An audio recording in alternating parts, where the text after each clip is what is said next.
चलो ठीक, चलिए सब लोग बुक निकाल लिए। पहला क्वेश्चन करेंगे, एक का ए है,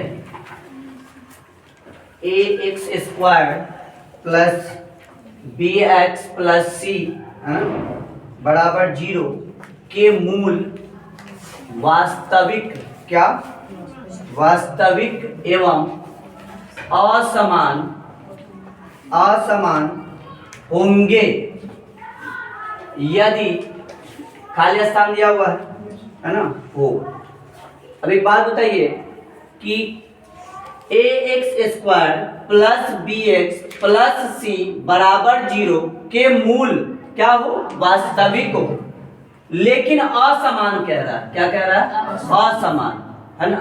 तो आप जानते हैं बी स्क्वायर माइनस 4ac अगर बड़ा होगा 0 से, बी स्क्वायर माइनस 4ac बड़ा होगा 0 से, तो इसके मूल क्या होंगे, वास्तविक होंगे एवं असमान होंगे। ठीक है, चलिए बी में देखिए क्या है, बी में है A X square plus B X, है ना, प्लस सी बराबर 0 के मूल वास्तविक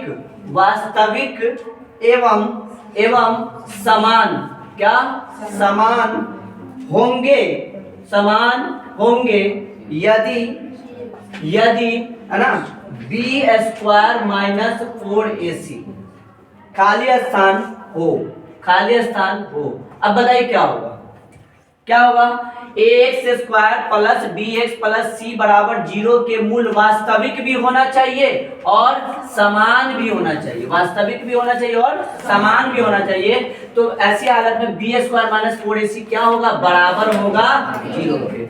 अगर बी स्क्वायर माइनस 4ac बराबर होगा 0 के, तो क्या होगा, मूल वास्तविक भी होगा और समान भी होगा। ठीक है, सी को देखेंगे, सी में क्या कह रहा है ना, 1 2 3 था। ठीक है, नंबर चेंज कर लेंगे, 1 2 3।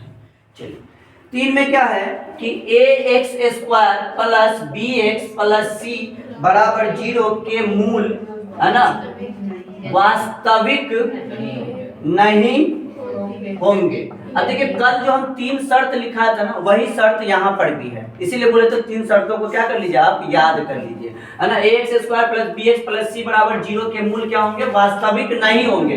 वास्तविक नहीं होगा तो अवास्तविक होगा। इसका मतलब क्या होगा कि यदि यहाँ पे खाली स्थान, तो हो जाएगा बी स्क्वायर माइनस 4ac छोटा होगा 0 से, यानी 0 बड़ा होगा और बी स्क्वायर माइनस 4ac क्या होगा, छोटा होगा। यानी कि इसमें आपको क्या आएगा, निगेटिव आएगा, ऋणात्मक आएगा, और यहाँ पर आपका क्या आएगा, यहाँ पे क्या आएगा, 0 आएगा, और इसमें क्या होगा, धनात्मक होगा। यही 3 कंडीशन आपको याद करना था कि यदि बी स्क्वायर माइनस 4ac बड़ा होगा 0 से, तो क्या होगा, मूल वास्तविक तो होगा लेकिन असमान होगा। यदि बी स्क्वायर माइनस 4ac बराबर होगा 0 के, तो मूल वास्तविक भी होगा और समान भी होगा। अगर बी स्क्वायर माइनस 4ac, है ना, छोटा होगा किससे, 0 से, यानी कि ऋणात्मक होगा। जब आप बी स्क्वायर माइनस 4ac यानी विवेचक निकालेंगे, विविक्तकर निकालेंगे और आपको माइनस में आता है, तो इसका मतलब है कि वह जो है मूल क्या होगा, वास्तविक नहीं होगा। क्लियर है। चलिए अब आगे देखेंगे, है ना, क्वेश्चन नंबर 4 देखेंगे। यदि बी स्क्वायर माइनस 4ac, यदि बी स्क्वायर माइनस 4ac बड़ा है 0 से, देखिए क्या है, बड़ा है 0, तो A X square plus B X plus C, है ना, बराबर 0 के मूल होंगे। अब देखिए यही जो बात है ना, यहाँ इसको उलट दिया है। ठीक है ना, यहाँ पे ये स्टेटमेंट वहां पूछा था और वहां उसको उलट दिया। तो देखिए, तो ये आपको दिख रहा है ऊपर में, देखिए ध्यान से देखिए आप, बी स्क्वायर माइनस 4ac दिख रहा है ना, और इस तरफ घुमा हुआ, इसका मतलब 0 से ये क्या है, बड़ा है। तो मूल क्या था, देखिए तो वास्तविक था, वास्तविक भी होगा एवं असमान होगा। क्या होगा, असमान होगा। क्लियर, हाँ, बात समझ में आया। चलिए अगले प्रश्न की तरफ बढ़ते हैं। अगला प्रश्न हमारा प्रश्न संख्या 5 कि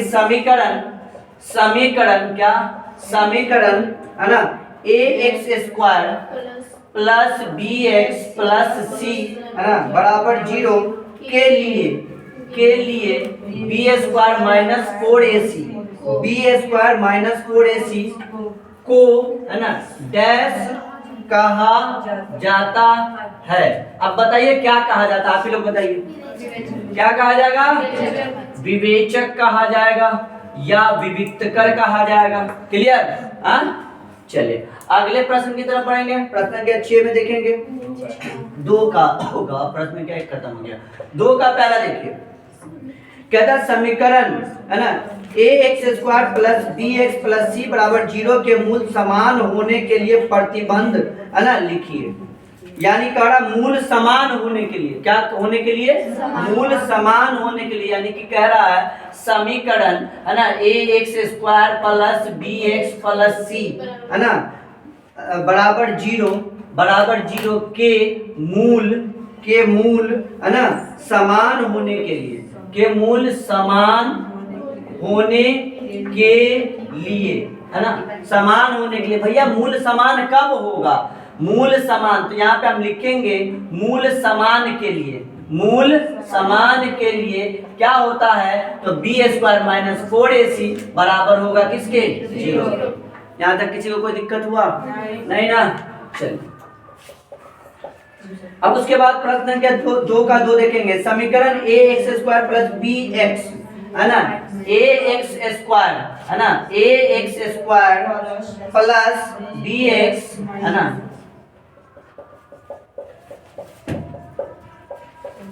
समीकरण ax square plus bx plus c, ठीक है माइनस c। चलिए माइनस c कर देते हैं, कोई दिक्कत नहीं है।